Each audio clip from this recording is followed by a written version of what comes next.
Hey everyone, my name is Charlie and today I have my July wrap-up. Before we start, there are going to be some books that I don't talk about here because I want to talk about them in another video, and they were books that I read for the BookTube prize.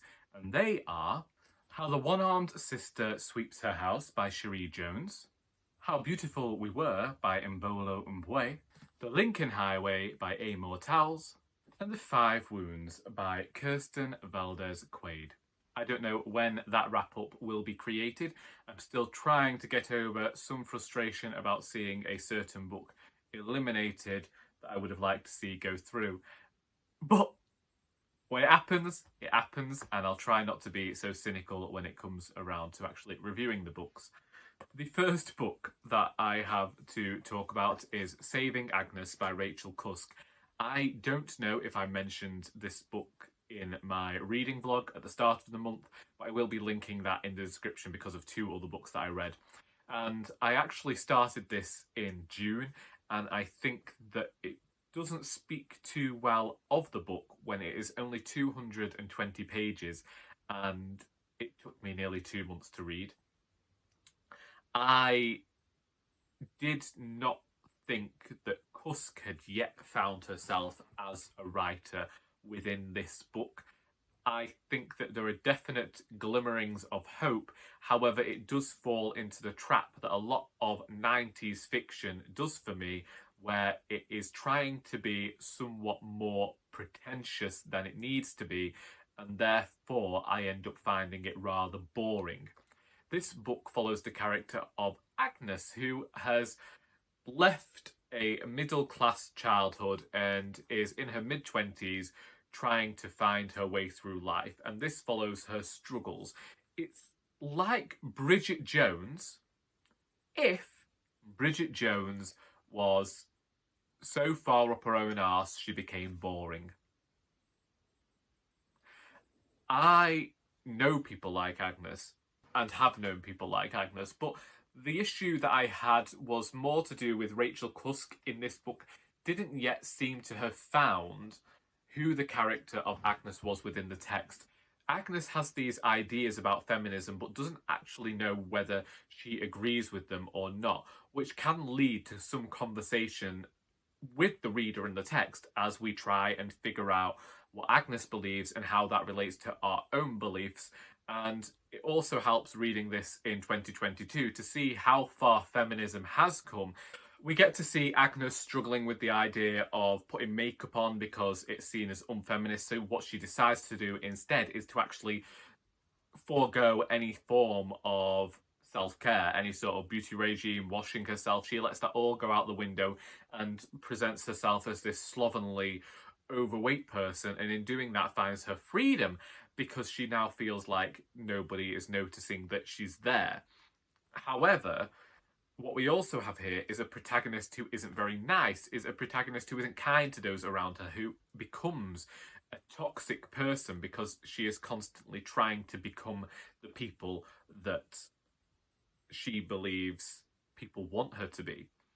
She has wants and she has needs, but she doesn't know how to achieve them because she constantly feels at odds with society. And I felt that I could understand the angst of Agnes and being in your mid-20s and feeling all of these things. And that was great.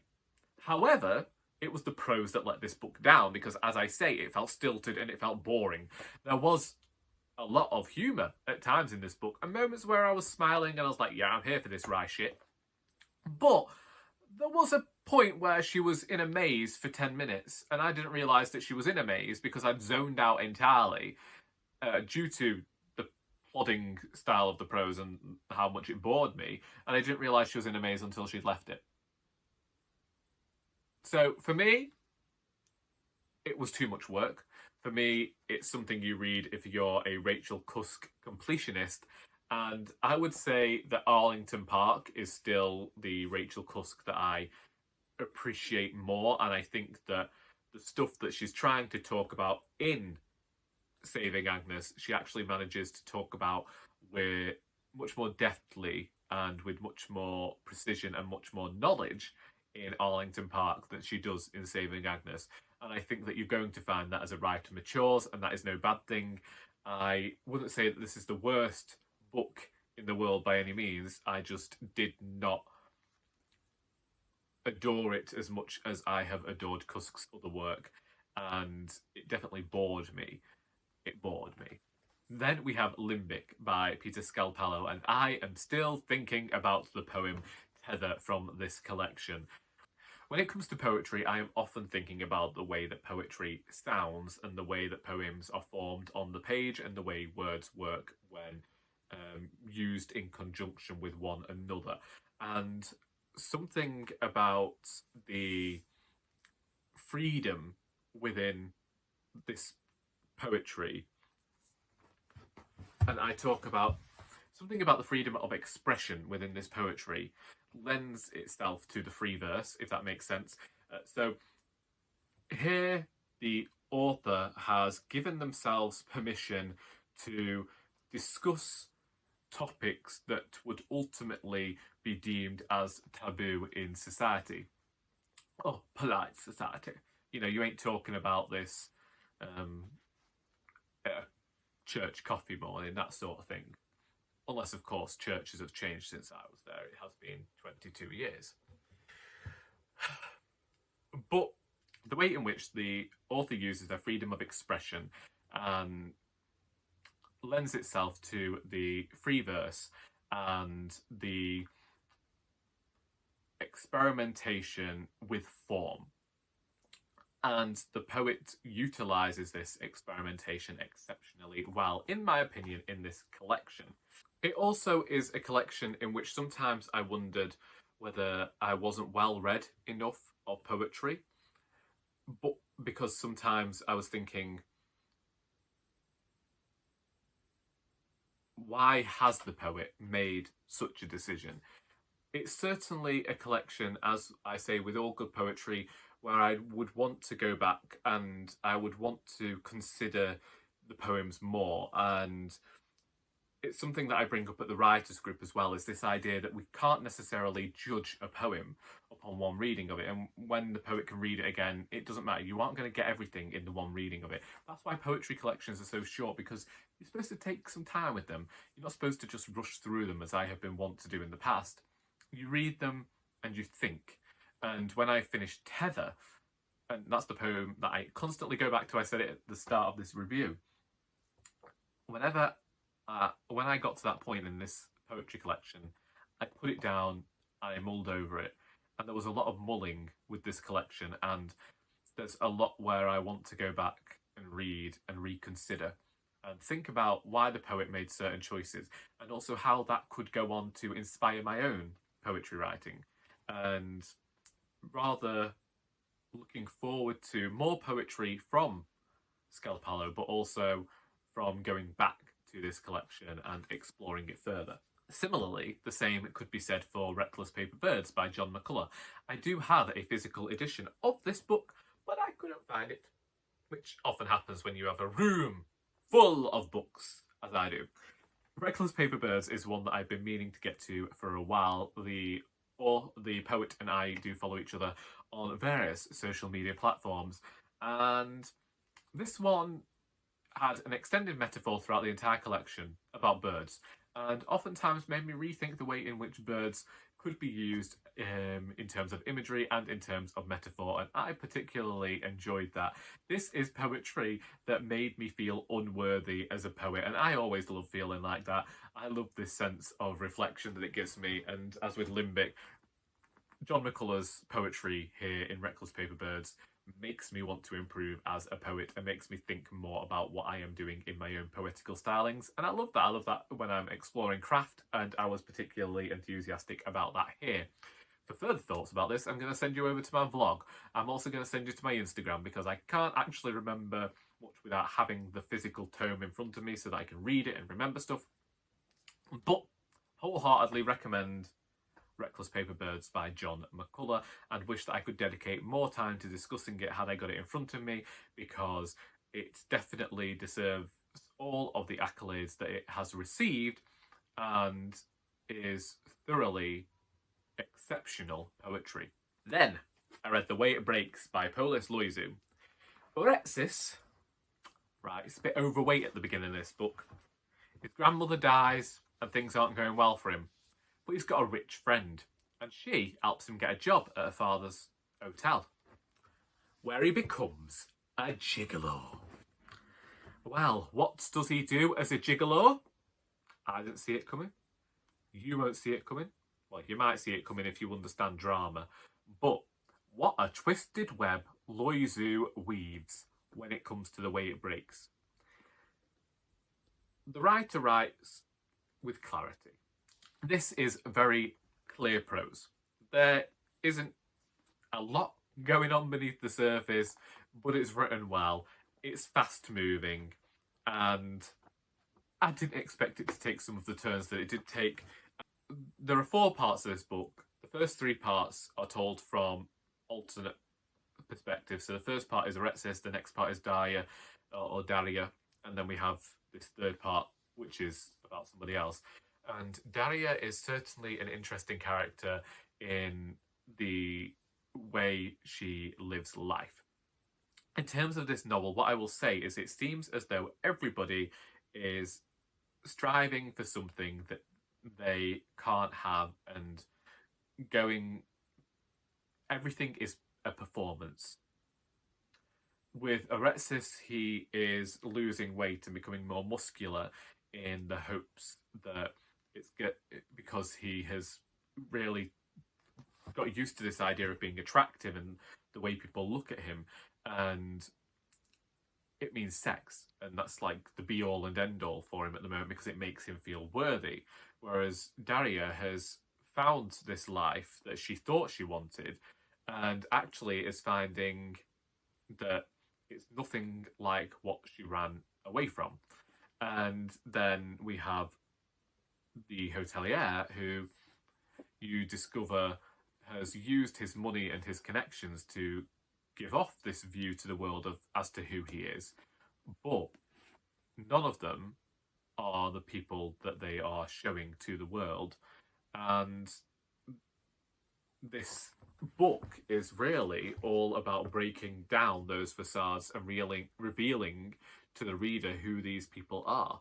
I did not like this book as much as I liked A Good Year by Loizou, but that is simply because I like that book due to all the folklore it had in it, and whilst there is folklore and folkloric aspects in here, this book is very much more contemporary. What I did appreciate about this book was that I didn't really know much about Cyprus before. I knew about the way in which certain people behave towards one another in Cyprus, but I got to learn more about a part of the world I didn't know about within this book, through this book, and I liked the character interactions. I liked, as I say, the tangled web and the drama that the author went to, because it did remind me of some of my soap opera moments from when I was younger.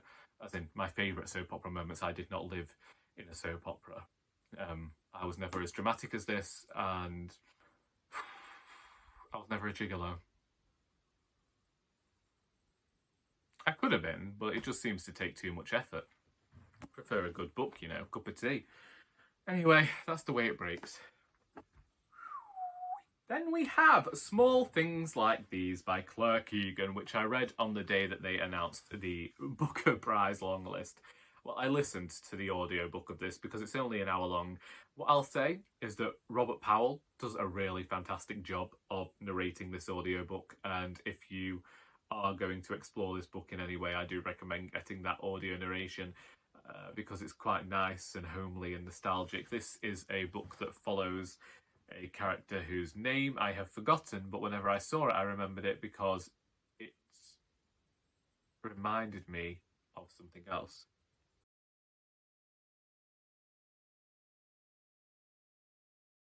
Doesn't matter right now, but it reminded me of another piece of media, and this man is a coal man and is delivering to a convent one day when he sees a young woman and begins to question the influence that the nuns are having upon the village in which he works, which causes him to question his own reality and whether or not he ought to do something about what he's just discovered at this convent, or whether he should just accept his lot and accept what the nuns have done for the village and how they have actually helped his family out.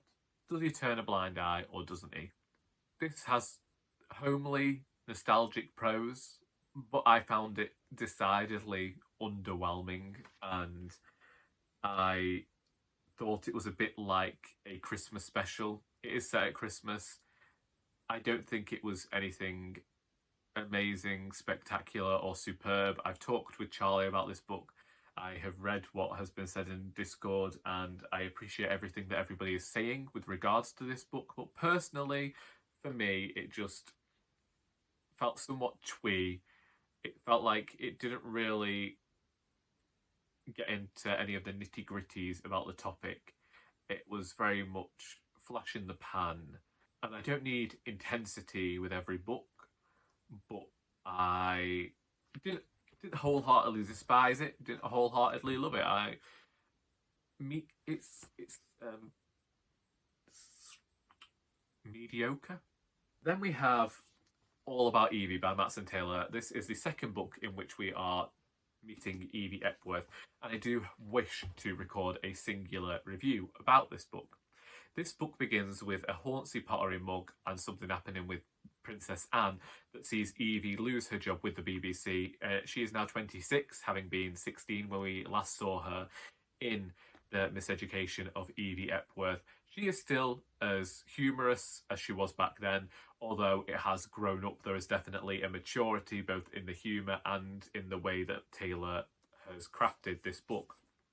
What I particularly enjoy about Taylor's writing, and he has talked about this himself in an interview he gave earlier this month, or last month actually, is that he writes in a way that I write, and that is considering the rhythm of the sentences, because the rhythm of a sentence and the way in which a sentence is spoken can very much influence the humour behind it. You can be saying something that would be innocuous anywhere else, but it's the rhythm and the bounciness within certain sentences that causes them to give them a certain impact. And knowing that that's the way that Matson Taylor writes also helps. Well, it was something I could understand because I do the same with the Doris books. There is a rhythm, there is a... Sometimes it's to do with the syllables and all of that. I appreciate that. I get it. And it means that the humour tends to land for me. I will admit that I found something, just something, mildly predictable about the book, and that is no criticism of it. It's simply because it's taking a plot point from the miseducation of Evie Epworth and turning it on its head, and the converse of what happened in the first book is happening here. And I liked it. And I think that it's a fantastic sequel which will make you smile.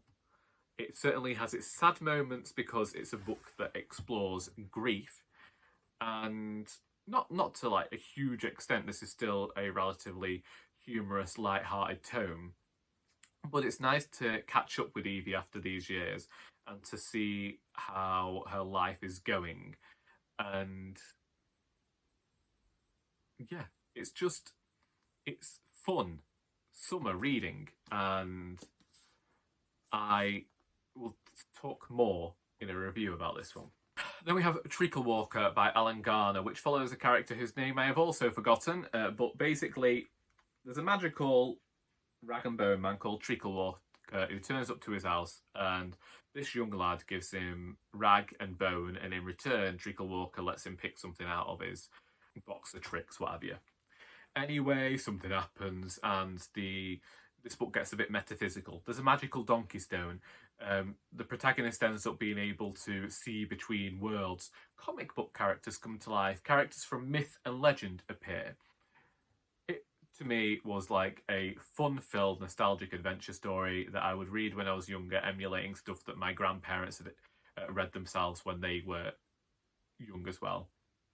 I thoroughly enjoyed it. I do wonder whether it's a bit too regional for certain readers, but it really appealed to that part of me who likes a bit of nostalgia and again, this was an audiobook that I listened to, and I just think that it was done exceptionally well and recommend it. I recommend it for its magic. What I will say is don't question it. Don't go into it wondering about all the magic and wondering about everything that's going on. Don't try and pick apart everything that's happening. What you have to do is just sink into it and just accept that this is happening, that this whole weird quantum metaphysical stuff is happening. Forget that. Forget that this is all happening. Forget that it's like magic and it needs to be understood and trying to ground yourself. That's not what you do with fantasy fiction or magic. I think there's been this whole thing recently where everyone's like, well, I need to understand it. No, you don't. Just because it doesn't fit into your worldview of the way in which the world works doesn't mean that it's poorly done or it's bad fiction. Basically, you have to stop questioning things so much as a reader. Stop questioning why a certain character can do this, because it's not going to happen in the real world. This is a magical adventure story. In another book, we've got a talking horse. Do you know what I mean? Just sink into it. Let it grab you. Let it pull you along. And you're going to have a good time. Then I read The Colony by Audrey Magee. And I'm going to be talking fast now because I've got a dry mouth and I want to get out of it. But this man, what's his name? Let's talk about him. Mr. Lloyd. Mr. Lloyd is an artist going to an island because he's decided that he wants to paint it. Basically, he's not got many people after his paintings, does Mr. Lloyd. And so he's thinking that he'll go here to this small Irish island and that he'll do this artwork. People are going to love him and it's going to make him a name, an household name. Meanwhile, you have Mr. Matson who's going to this island because he is a linguist and he wants to keep the Irish language alive. Mr. Matson and Mr. Lloyd don't get on. This is set during the times of the Troubles, and so you have interjecting chapters which will tell you about a different person who has died due to the Troubles in Ireland. And there's not really much connection to the prose other than people on the island are hearing this through the radio. Throughout, you have Lloyd and Matson fighting against one another in terms of their different ideals about the Irish language, and I believe that this in some way is emulating and being allegorical for what's going on in the Troubles within Ireland and the reason that the Troubles started and the things that are fighting over and the values. I believe that that is the conversation that is going on here. Also, that Lloyd and Matson are constantly conversing because both of them are aware of the colonialist ideals that their own countries have had in the past. Matson is the son of a Frenchman and an Algerian woman, and it's the product of this man choosing to have an affair, but he also refuses to let his son have any part of his Algerian heritage, which is offset by James / Seamus, who is this young man on the island who speaks English, doesn't wish to be known as doesn't wish to be known by his Irish name, and yet Mr. Matson is almost forcing him to accept his Irish name because he's thinking about what he would lose as an Algerian and from the Algerian part of who he is. But it kind of doesn't go anywhere. It's a book that fizzes, but it never explodes. And I'm not saying that every book has to have an explosion, but I mean that it has to have some sort of climax. All of this fizzing along and this tension that is being created by the author within this book, if the tension amounts to nothing, then it really just didn't work for me, is all I can say. It was fine. It's Detox in All Stars 2. I ain't saying it's the best, but it ain't the worst. I know that people love this book and people find it artistic and they love the way in which it's written and is this the lack of speech marks? Yeah, we have lack of speech marks. You know, why not? Whatever. It exists. And them's the books. If you read any of these books and would like to discuss them, then please feel free to do so in the comments. I hope that you enjoyed this video, and until next time, that is all.